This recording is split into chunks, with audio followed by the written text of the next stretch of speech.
Despite only appearing on screen a few times in the original Star Wars trilogy, Boba Fett has become one of the saga's most iconic characters. From his unusual beginnings to his untimely demise, this is everything you need to know about the story of Boba Fett.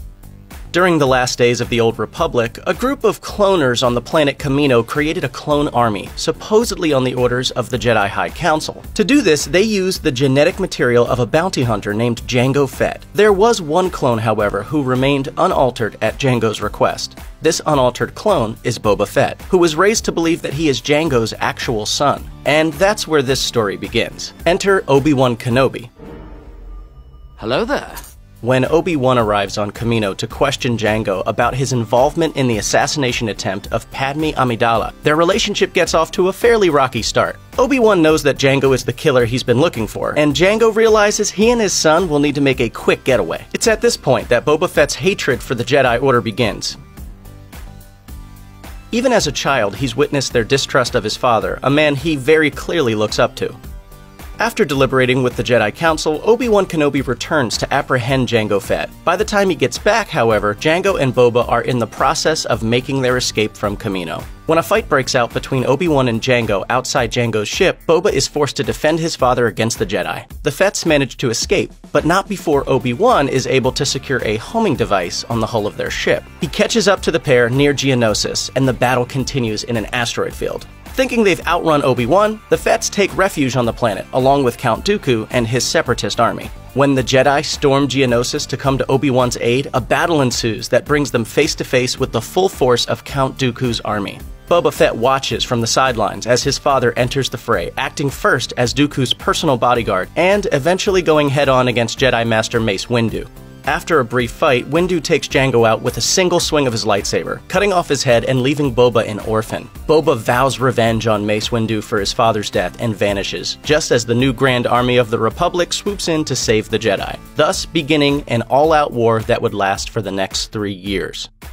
It's during this time that Boba Fett meets up with several intergalactic bounty hunters, most notable of whom is Aurra Sing, a ruthless bounty hunter and former acquaintance of Jango's.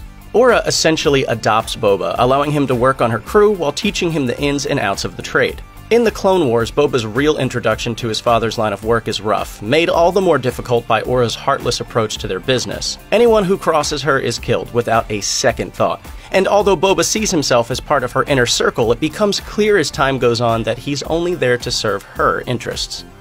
Part of Boba Fett's arrangement with Aurra Sing involves her helping him exact revenge on Mace Windu for the death of his father. Boba's first attempt on Mace Windu's life is the result of an intricate plan which first involves him posing as a clone cadet to gain access to the Endurance, a Republic cruiser on which the Jedi Master is located. Boba plants an explosive device in Windu's quarters, but the assassination attempt fails when an unlucky clone trooper trips the device instead. At this point, Boba decides the best cause of action would be to take out the ship's reactor. Boba then escapes the ship alongside a group of fellow clone cadets, but abandons them in the middle of space when Aurra shows up to rescue him. Boba has come pretty far in his bounty hunter training by now, so while he is reluctant to leave his friends to die, he does so nonetheless.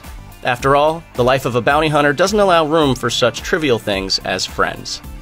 Not willing to just let things go after his first failed attempt, Boba Fett decides to have another go at Mace Windu, this time by leaving a sabotaged Mandalorian helmet in the wreckage of the crashed Endurance. Again, his plan fails. This time, Mace is able to put 2 and 2 together seconds before the device is set to go off, and uses the Force to throw it just far enough to save Anakin and himself.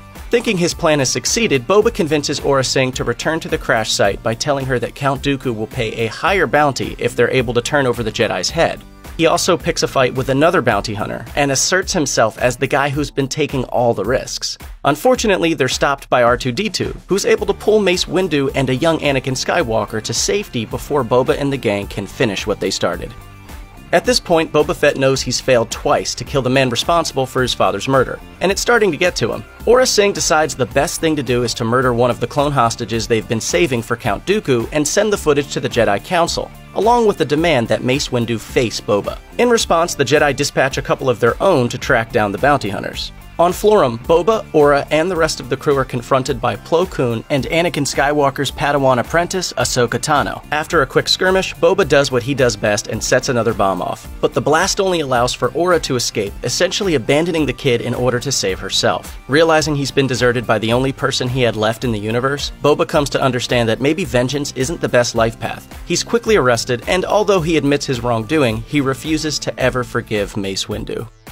Fast forward a couple of years, and Boba Fett is the head of his own bounty hunter outfit. The bounty hunter Bossk convinces the Sith assassin Asajj Ventress to join them on an upcoming assignment, and she does, but she and Boba immediately butt heads, because she thinks he's too young and inexperienced to actually know what he's doing. Over the course of their assignment, the other bounty hunters become lost, and Boba and Ventress wind up fighting over what to do with the actual bounty once it's been acquired. Boba by this time still has no idea how to best someone with Force abilities, so he's overpowered and left to spend the following years wallowing in his hatred. As the Galactic Empire comes into power, Boba Fett and his crew become one of the most sought-after bounty hunting outfits in the galaxy. He develops a reputation for ruthlessness and is generally not known to bring in live bounties. No disintegrations. As you wish. It's at this point in time that Boba has taken up wearing the same sort of Mandalorian armor that his father used to wear, albeit with some minor changes. Instead of the silver and blue that Jango wore, Boba's armor is green and gold, and while it's been beat up and battle-worn over the years, it's also got a working rocket pack and flamethrower. He's also managed to reacquire his father's ship, the Slave One, making him a near identical copy of his clone War-era father. Or a clone, if you will. One of Boba Fett's top clients is Jabba the Hutt, a gangster with deep ties to both the political and criminal world. When Han Solo's debts to Jabba become too much for the crime boss to excuse, he hires Boba to retrieve him. Han tries to make an escape in a cluster of space trash, but Boba successfully tracks him to Bespin. Then, after setting a trap for the rebels in Cloud City, Boba does what any shrewd businessman would and takes in 2 bounties for the price of 1. He turns the rebels over to Darth Vader, but does so under the condition that he can take Han as prisoner to be delivered to Jabba. This of course means freezing him in carbonite first, therefore creating one of the most macabre wall hangings in the galaxy. Laugh it up, fuzzball. But Boba Fett's success is short-lived. In Return of the Jedi, the bounty hunter seems to be enjoying his victory over Han Solo, hanging out with Jabba the Hutt in his palace on Tatooine. But things start to go awry when Luke Skywalker attempts to stage a rescue and seemingly fails, getting himself sentenced to die in Jabba's Great Pit of Carkoon. On the way to his execution at the Sarlacc pit, Luke breaks free, and Boba steps in to try and thwart the rebels' escape. Call it dumb luck or an uneven match, but in spite of Boba's high-tech gear-fighting prowess, a freak accident puts an end to his life and his infamous career. Let's face it, it's not an impressive end for the legendary bounty hunter. In the original Star Wars Expanded Universe, Boba Fett survived his tumble into the pit and went on to have a long and illustrious career. But its removal from canon has left many wondering what exactly happened to the famed bounty hunter. As it turns out, he may have actually made it out alive after all. The 2015 novel Star Wars Aftermath sheds some light on what happened to Boba in the time following the events of Return of the Jedi. When 2 travelers come across a Jawa sandcrawler on Tatooine, they discover the wreckage of a sail barge reminiscent of the one used by Jabba the Hutt. Their other big discovery? Damaged Mandalorian armor that looks as though it's been in contact with acid. Since Sarlaccs use acid to digest their food, and it can take up to 1,000 years to do it, the amount of time between when Fett fell into the pit and when the Mandalorian armor was found suggests that he was able to make it out before being completely consumed by the creature. When Boba Fett's standalone film was scrapped in favor of Disney Plus series The Mandalorian, fans were left wondering if the original bounty hunter would ever see the light of Star Wars canon again. But the show may have given an answer to that question in its 5th episode, The Gunslinger. When the Mandalorian makes an emergency landing on Tatooine, he takes a job helping to locate an assassin named Fennec Shand. Fast forward to the end of the episode, Shand is dead, and Mando has hit the interstellar road with Baby Yoda. Stop touching things.